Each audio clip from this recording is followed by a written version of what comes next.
Captain Park stared at with growing unease. The massive structure floating in the Obsidian Nebula shouldn't exist. It was larger than any moon, darker than the void around it, and completely absent from every star chart humanity had ever made. "How did we miss something this big?" Lieutenant asked from the tactical station. His fingers moved across his console, running scan after scan. Each one came back with impossible readings. "Because it wasn't here last time," Doctor said quietly.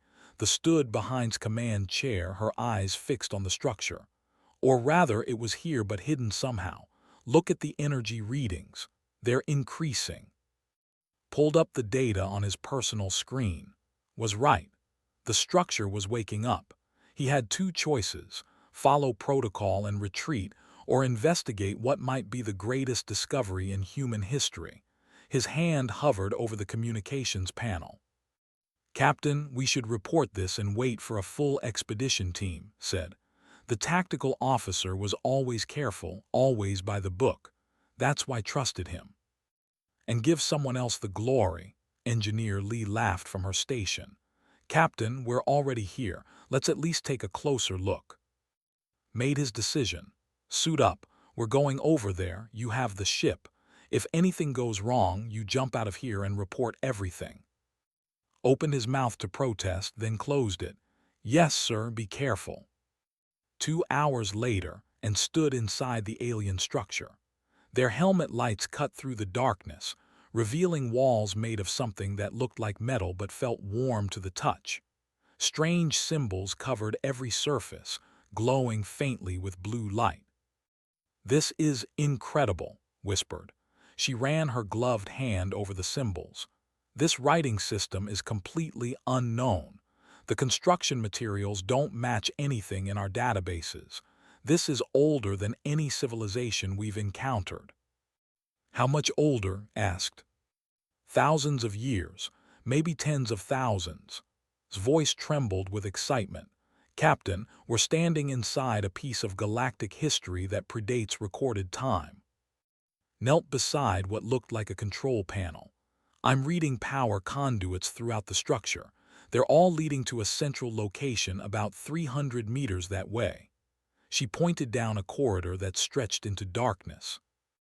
They moved carefully through the massive structure. The deeper they went, the brighter the symbols glowed. Suit sensors kept warning him about the increasing energy levels. Something was definitely waking up. The corridor opened into a vast chamber. At its center stood a pillar of crystalline material that pulsed with light.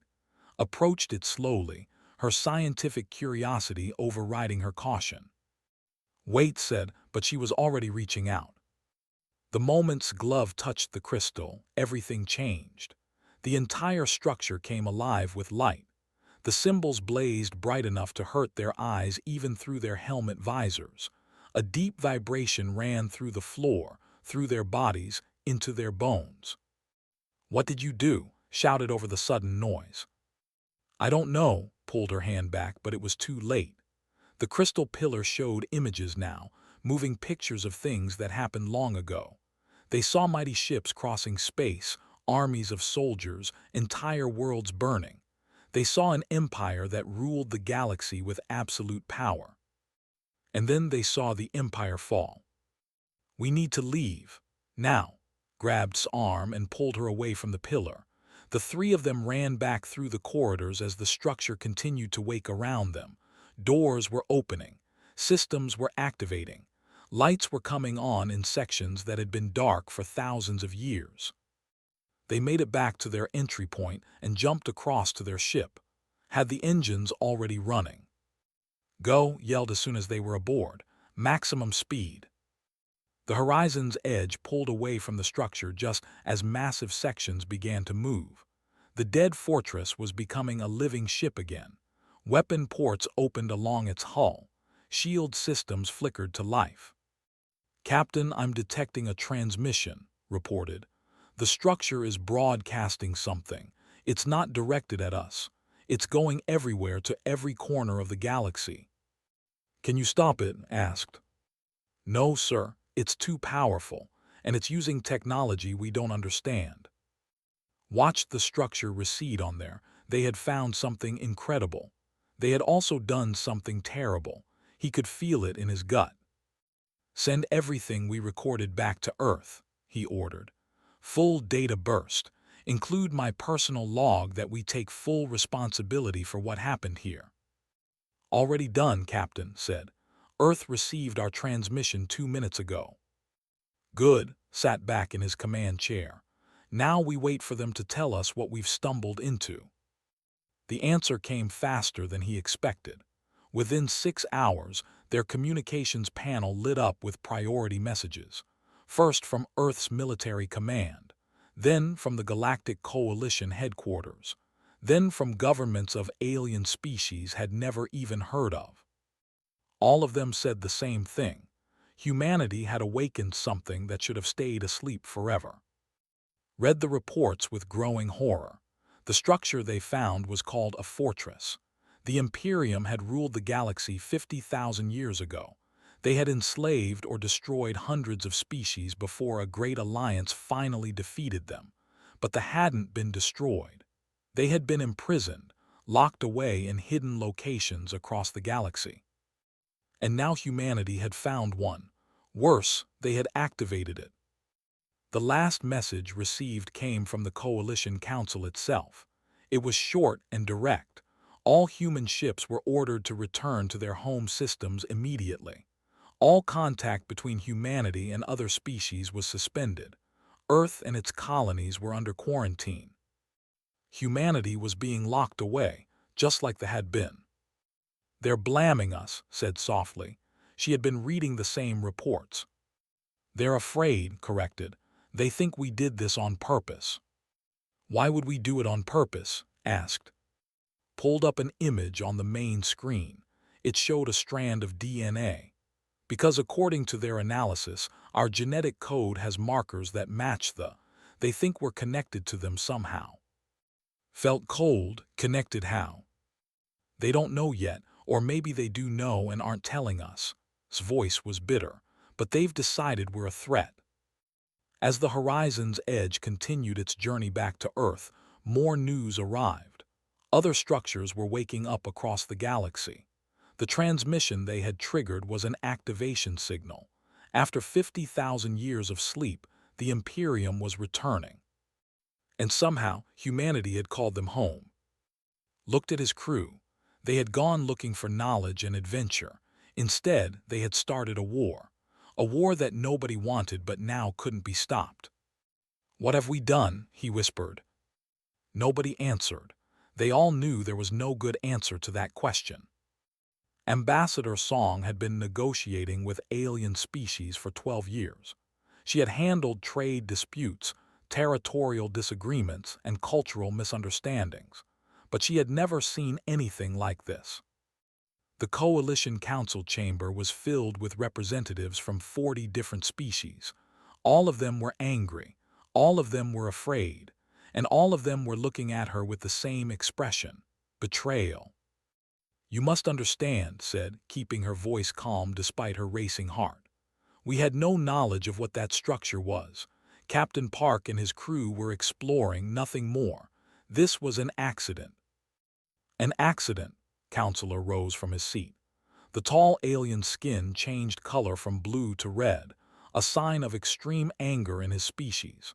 "You expect us to believe that humans who share genetic material with accidentally found a hidden fortress and accidentally activated it?" "The genetic similarities are a mystery to us as well," replied. "We're as surprised by that discovery as you are." "Surprised?" Another counselor stood. "Or were you simply waiting for the right moment? How long have you known about your connection to "We didn't know." Frustration broke through her diplomatic training. "We've been in space for less than 3 centuries. We've never even heard of the until now." "That is convenient," said coldly. "Very convenient indeed." The session ended with no resolution. Returned to her quarters and immediately contacted Earth. Admiral Shin answered her call.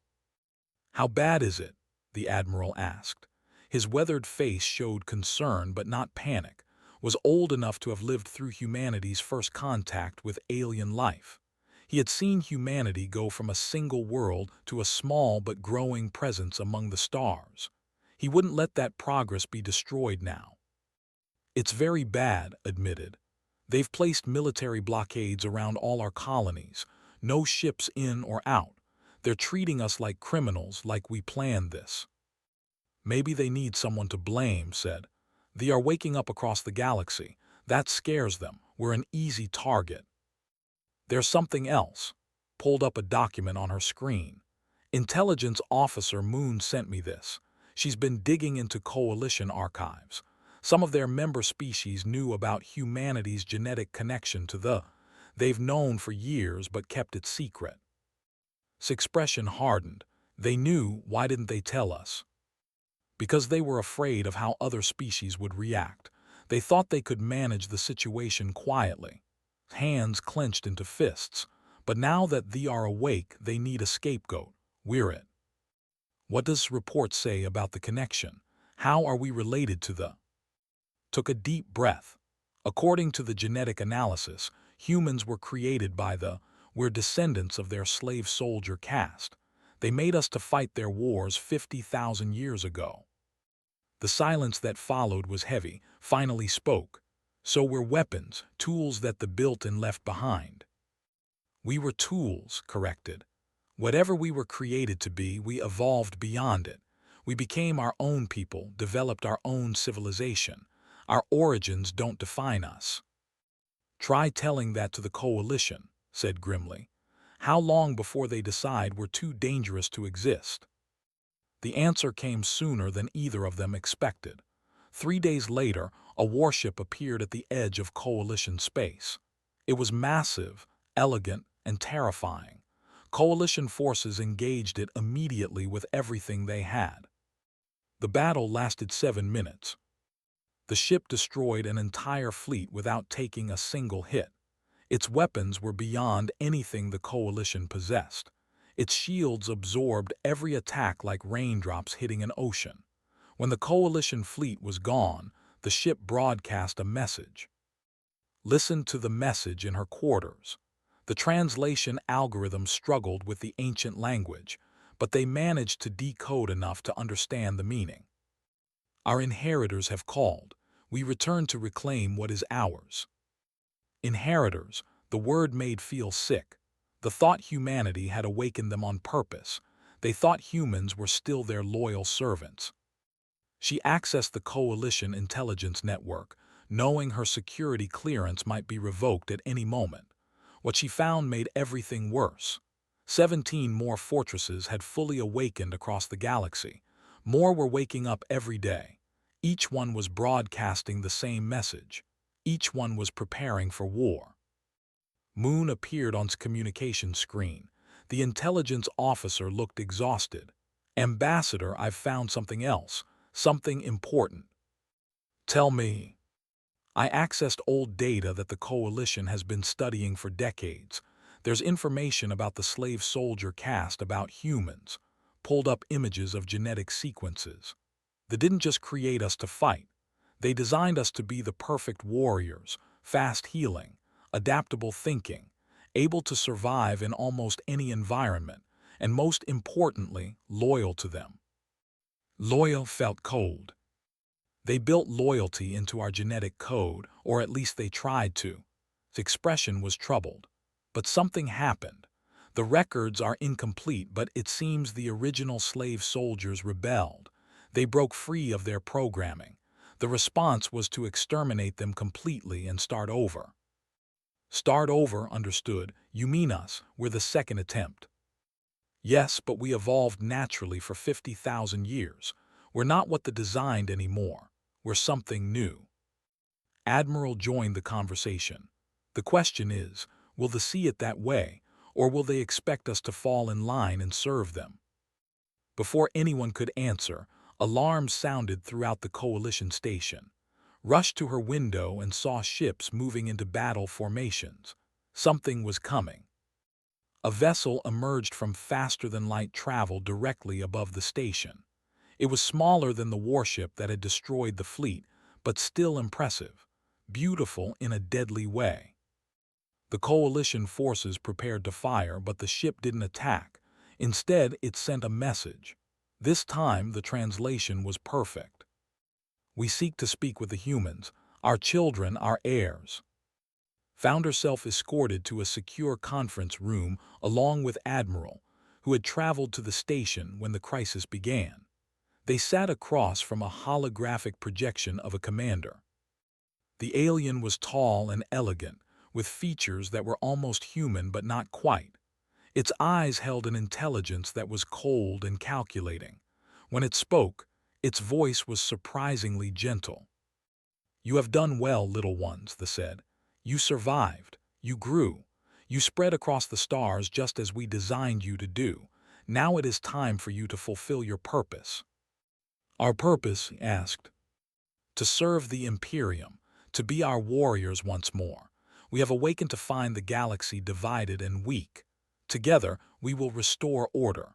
We will reclaim what was ours. And you, our greatest creation, will lead our armies to victory." Felt her stomach turn. "And if we refuse?"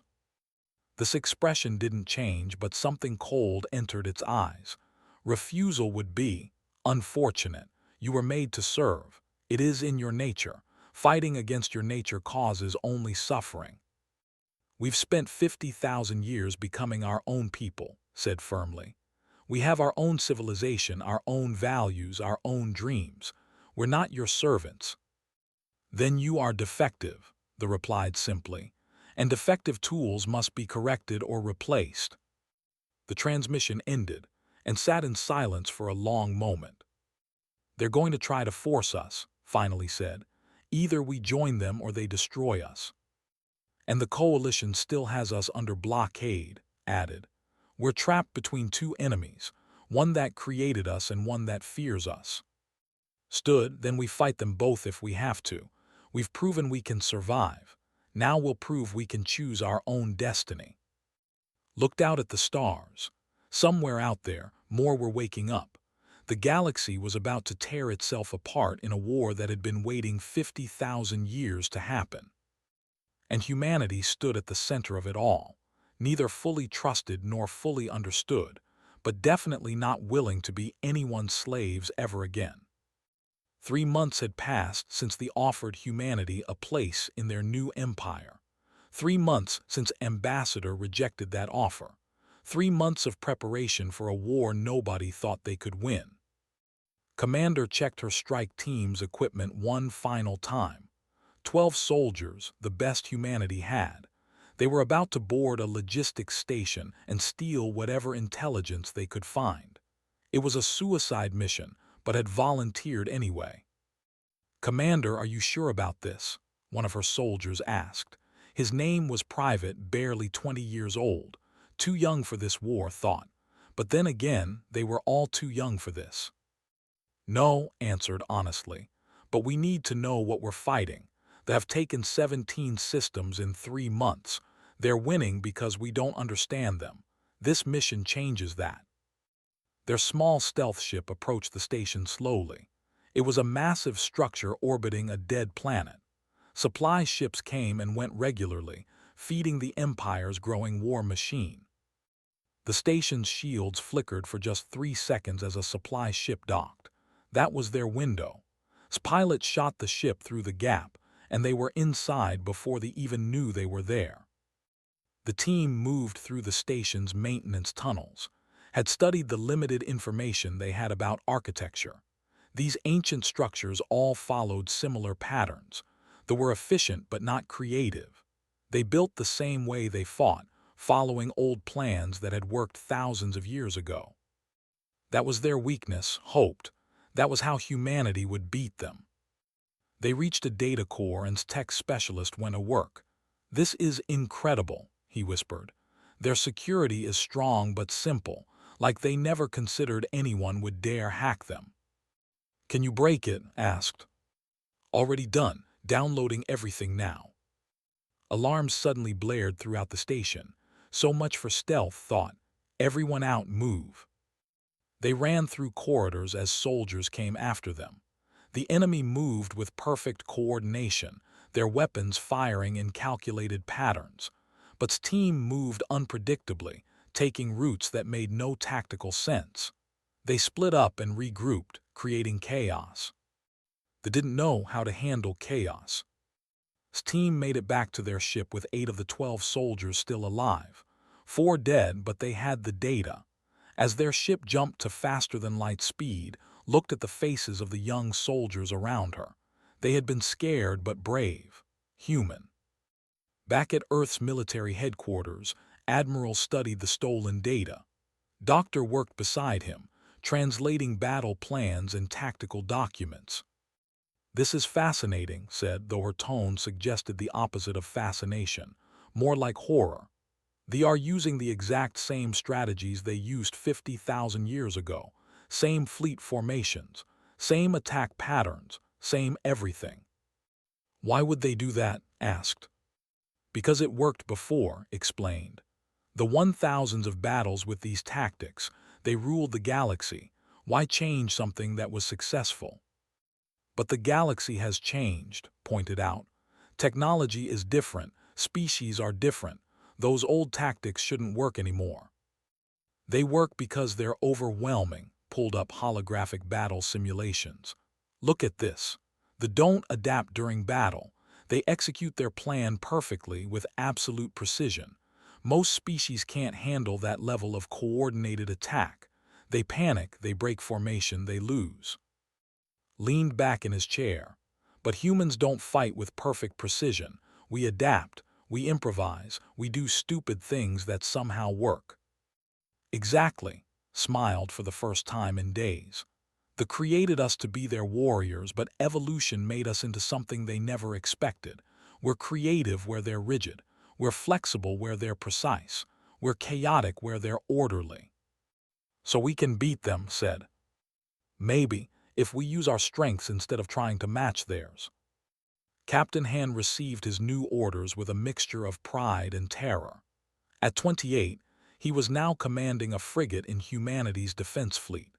The ship was called the Defiant, which thought was either very appropriate or deeply ironic. His crew was young, mostly volunteers who signed up after the threat became clear. They looked at like he had answers. He didn't. Nobody did. "Captain, we're receiving fleet-wide tactical briefing," his communications officer reported. Admiral's face appeared on every ship's main screen.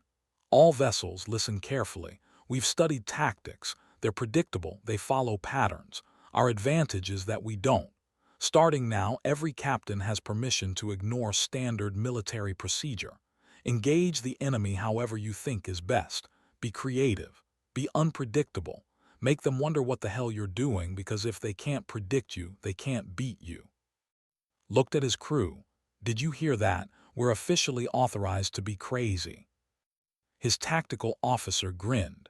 "I've been waiting my whole career to hear those words." The first major test came 2 weeks later. A fleet attacked one of the outer human colonies. 60 warships against 40 human vessels. The numbers weren't in humanity's favor. Neither was the technology. But had his orders: be unpredictable. Instead of forming a defensive line like the expected, the human ships scattered. Each captain chose their own approach. Some attacked head-on. Some flanked from unexpected angles. Some didn't attack at all but focused on rescue operations, saving colonists from the planet below. The fleet tried to adjust, but their tactics required coordination. When human ships refused to fight the way they expected, everything fell apart. A cruiser tried to pursue 3 human frigates and ended up in a crossfire from 2 other human ships that had been hiding behind a moon. Found himself in a dangerous game with a destroyer. The enemy ship was faster and more powerful, but when flew his frigate straight into an asteroid field, the followed. The human ship weaved between the rocks with reckless abandon while they tried to maintain a safe, logical pursuit course. Led them deeper into the field, then cut all power. His ship went dark and drifted like another asteroid. The destroyer flew past, searching for them, then powered up right behind the enemy and fired everything his ship had. The destroyer's shields held, but the surprise made them turn too quickly. They clipped an asteroid and their shields failed. Its next volley hit them directly. The battle ended with the retreating. They had lost 12 ships. Humanity had lost 9. Both sides had taken casualties, but they had retreated. They had been forced to withdraw. That was a victory, even if it felt like defeat. Back on Earth, Doctor worked late into the night. She had been studying biology, trying to understand the people who created humanity. What she found disturbed her. The genetic code was dying. They couldn't reproduce anymore. Their species was slowly going extinct. That's why they created humans, realized. They weren't just making soldiers. They were trying to build successors. But successors who would never be as good as the original. Successors who would remain servants forever. "They're afraid," said aloud to her empty lab. "They're terrified that we'll replace them. That's why they want to control us." She sent her findings to Admiral and Ambassador. Understanding your enemy was the first step to defeating them. Commander launched another raid, this time on a command station. Her team was getting better at this. They knew how to thought now, knew how to exploit their rigid thinking. But something went wrong. They were waiting for them. They had adapted, learned from previous raids. His team fought their way out, but barely. She lost half her soldiers. As their ship limped back to human space, realized something important. They might be rigid and predictable, but they were also ancient and patient. They were learning. Slowly, carefully, they were beginning to understand how humans fought. The war was far from over. In fact, it was just beginning. Admiral looked at reports from across human space. They controlled over a third of the galaxy now. More fortresses were waking up every week. The coalition remained fractured, each species trying to defend their own territory. Humanity stood alone, fighting a war against their own creators. But they were still standing, still fighting, still refusing to kneel. That counted for something. Pulled up a message from the coalition. They wanted to talk. After months of silence and blockades, they finally wanted to negotiate. Maybe, just maybe, humanity wouldn't have to fight this war alone after all. Admiral stood on the bridge of the battleship Indomitable and faced the hardest decision of his life. On his tactical display, 2 targets glowed red. One was the human colony of New Sol, home to 3 million people. The other was Sanctuary Station, the coalition's central hub, home to 12 billion beings from hundreds of different species. They were attacking both. Earth's fleet could only reach one in time.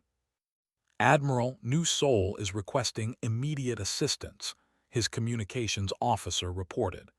They're evacuating civilians, but they need more time.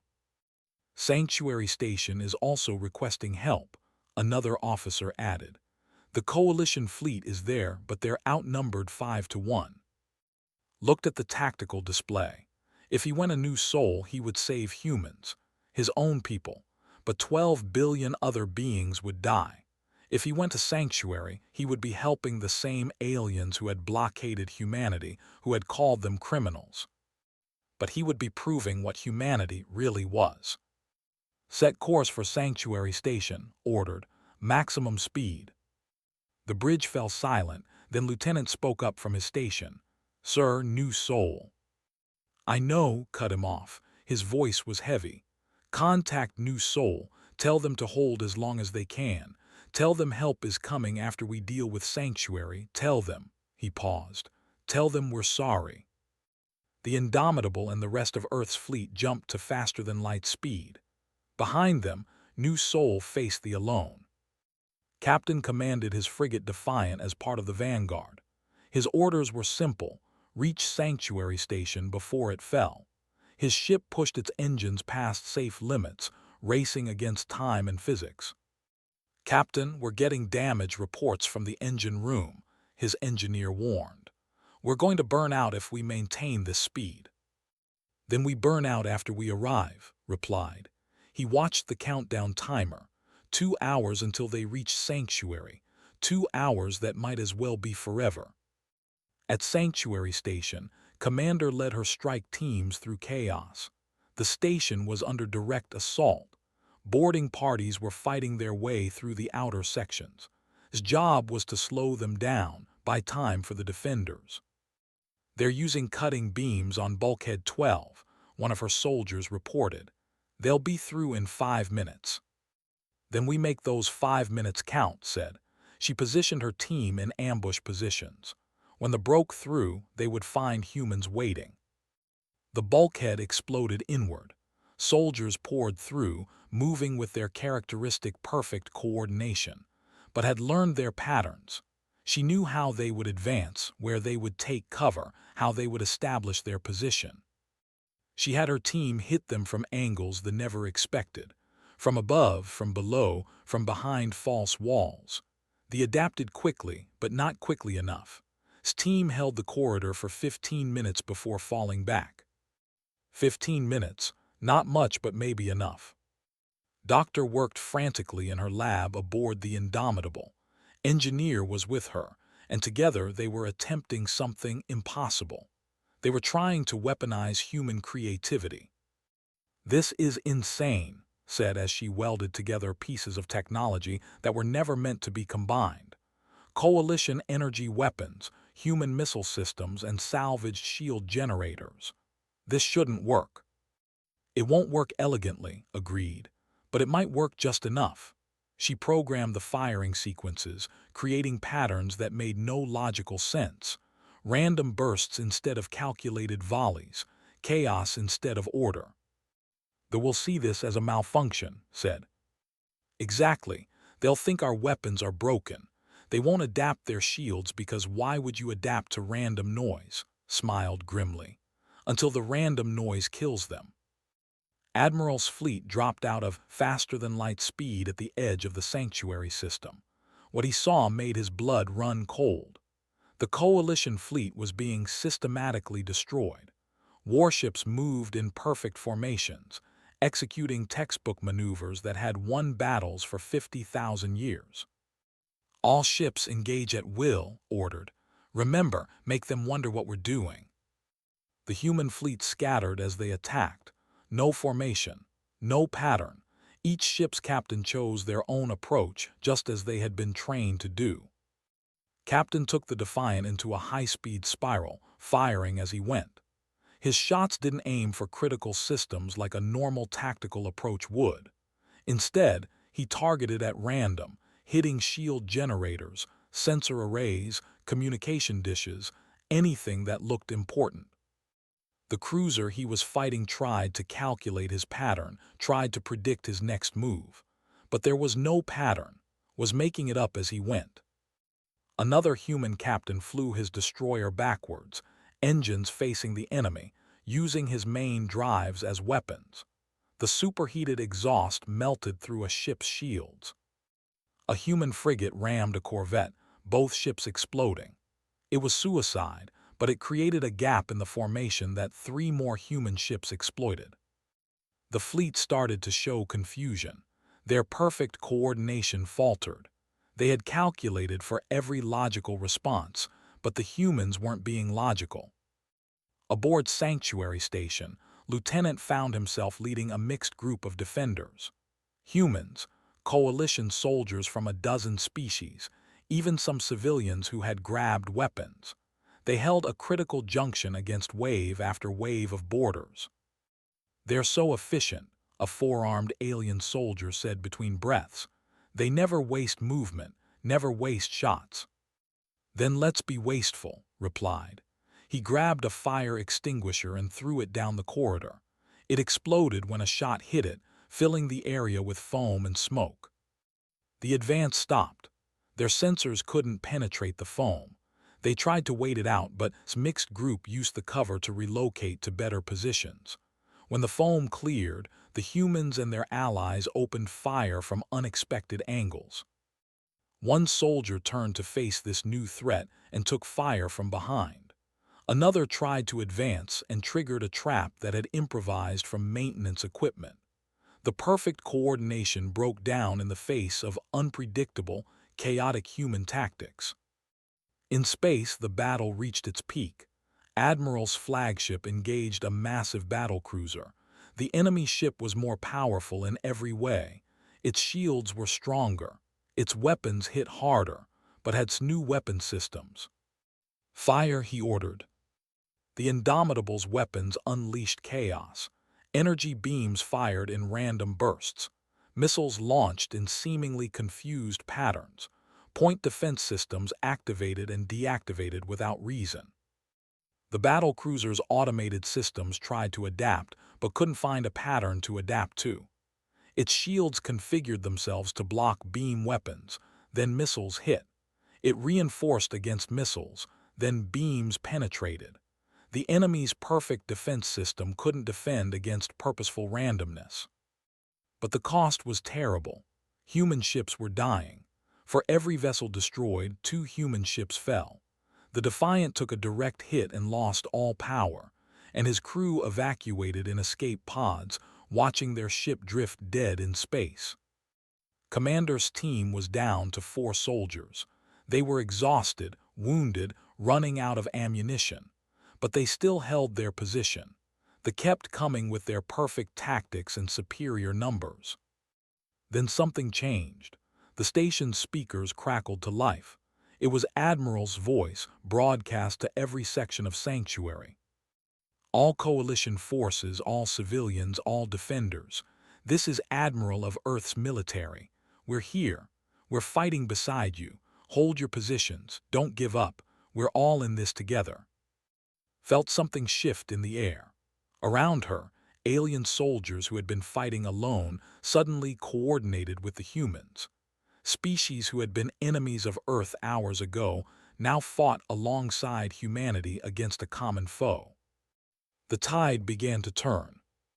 Engineers' improvised weapons were taking their toll on the fleet. Captains' tactics had inspired other human captains to be even more creative. Lieutenants' defense had proven that chaos could defeat order. But the real change came from something nobody expected. Coalition ships that had been falling back suddenly returned to the fight. Their crews had seen humanity sacrifice their own colonies to defend Sanctuary. They had watched humans die to save alien lives. They couldn't let that sacrifice be meaningless. A massive alien dreadnought positioned itself between the flagship and Sanctuary Station. "Human fleet, this is Coalition Command Vessel Eternal Shield. We stand with you. All remaining Coalition forces rally to the humans. Show them they did not come here alone." The combined fleet fought with renewed determination.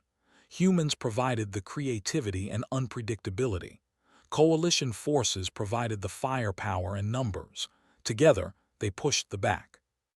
Doctor watched from her lab as the battle turned.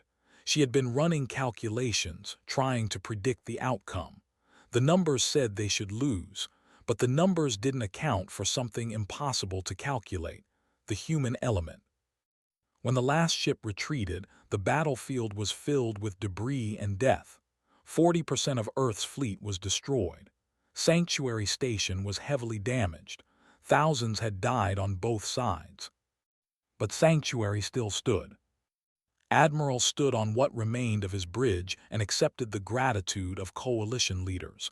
They thanked him for coming. They thanked him for the sacrifice. They thanked humanity for proving they were more than their origins. But thought about New Soul, about the colony he had abandoned, about the choice he had made. "Did they survive?" he asked quietly.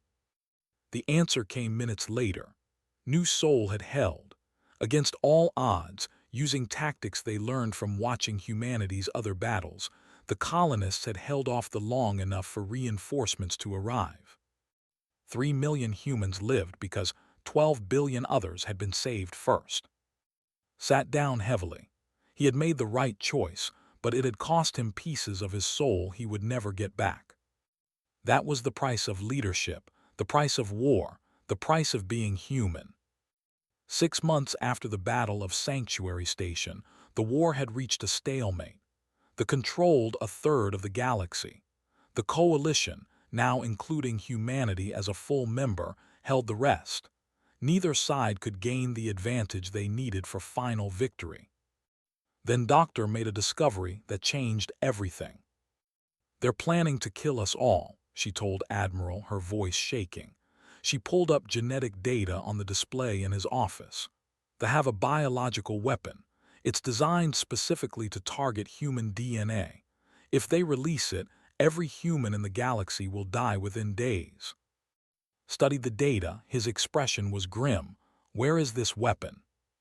It's been hidden in something called a pocket dimension, a separate space that exists outside normal reality.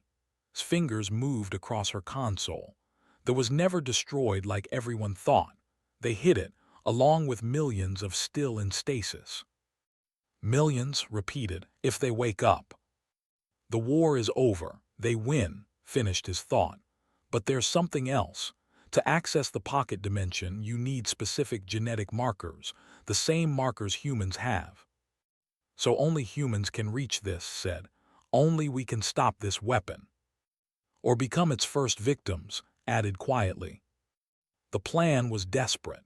Captain Park, released from detention after proving his crew's innocence, would lead a small team to infiltrate the. With him would be commander, doctor, and engineer.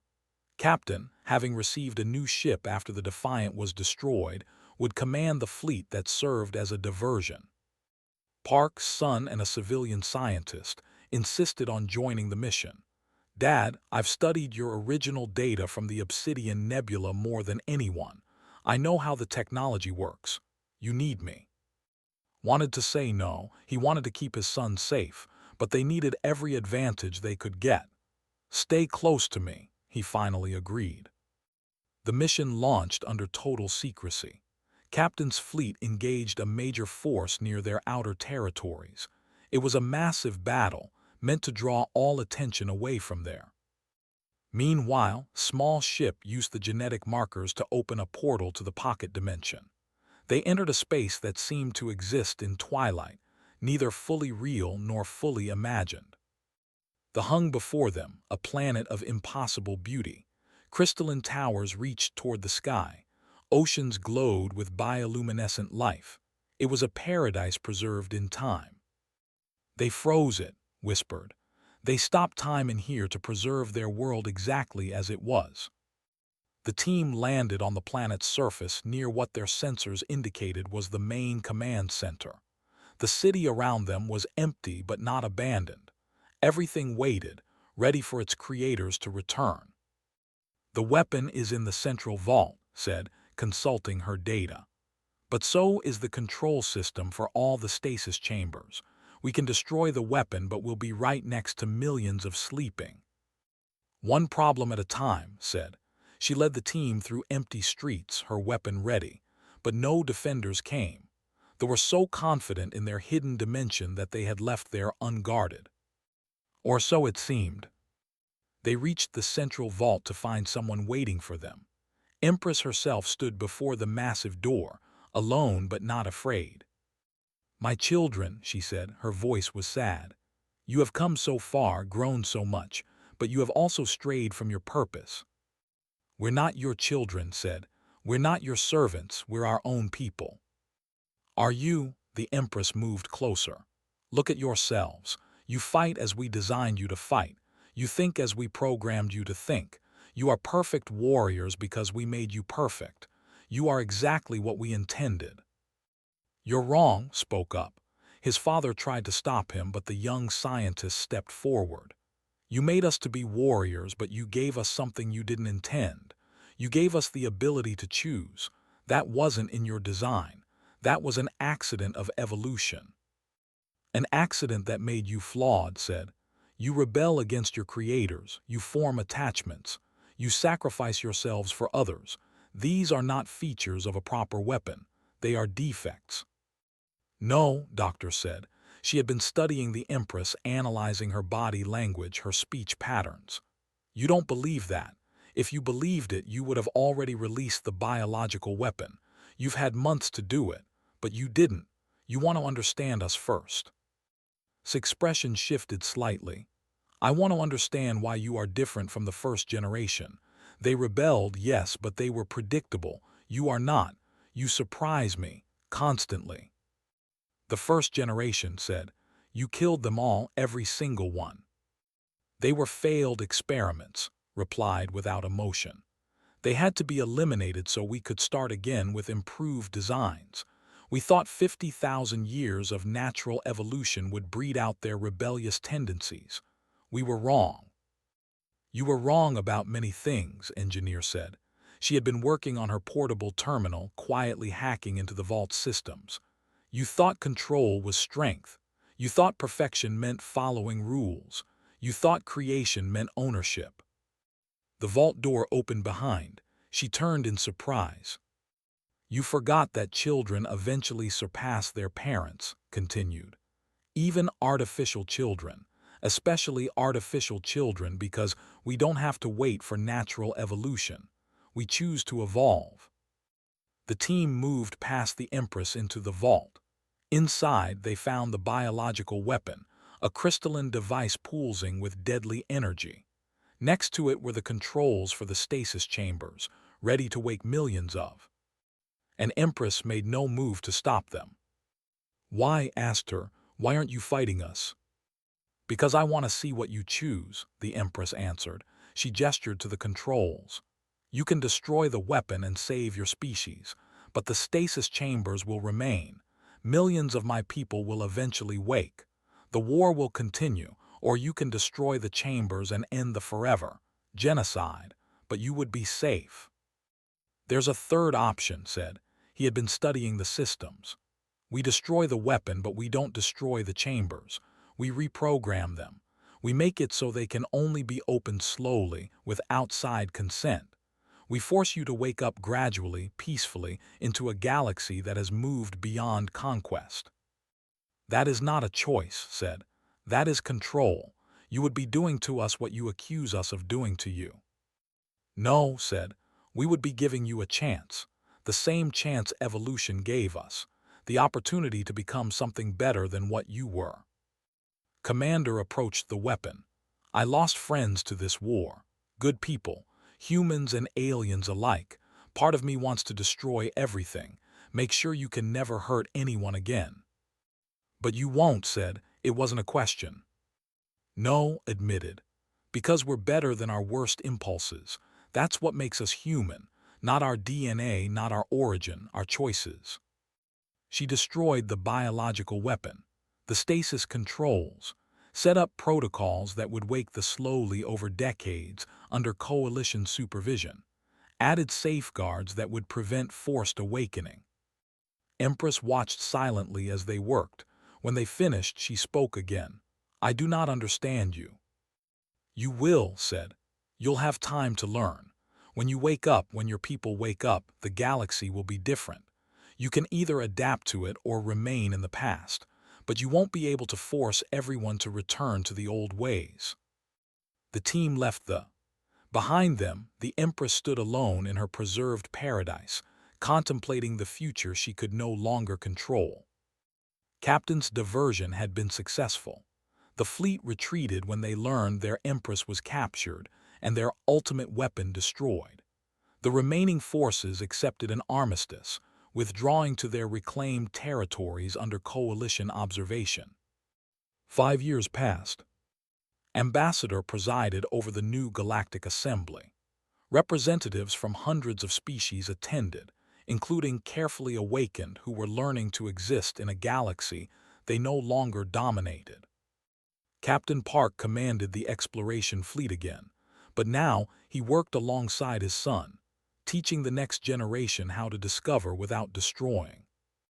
Admiral retired and opened an academy where humans and aliens trained together, learning from each other's strengths. Doctor worked with scientists in a joint research facility. They studied the past together, trying to understand how a great civilization had fallen into tyranny, trying to make sure it never happened again. Commander led coalition special forces, composed of soldiers from dozens of species. They protected the peace, ready to defend it but hopping never to need to. Captain taught tactical innovation at Academy. His students learned that sometimes the best strategy was no strategy at all. Engineer designed the first jointly created human-alien starship, a vessel that combined the best of all their technologies. Empress remained imprisoned, but she was treated with dignity. She spent her days in a cell that was more of a residence, studying reports about the new galaxy. Slowly, reluctantly, she was beginning to understand what her children had become, and though she would never admit it aloud, she felt something that surprised her: pride. The galaxy had changed. War still existed at its edges in distant systems where old hatreds died slowly. Peace was fragile, maintained by constant effort and cooperation, but it was real. Humanity had proven something important. They had proven that origin doesn't define destiny, that creators don't own their creations, that being made as a weapon doesn't mean you have to remain one. They had proven that even in a galaxy full of ancient powers and terrible conflicts, there was always room for growth, for change, for hope. They had created humans to be perfect warriors. Instead, they had created something better: people who chose when to fight and when to forgive, who valued life over victory, who understood that true strength came not from domination but from the courage to be kind. In the end, that was the most human quality of all.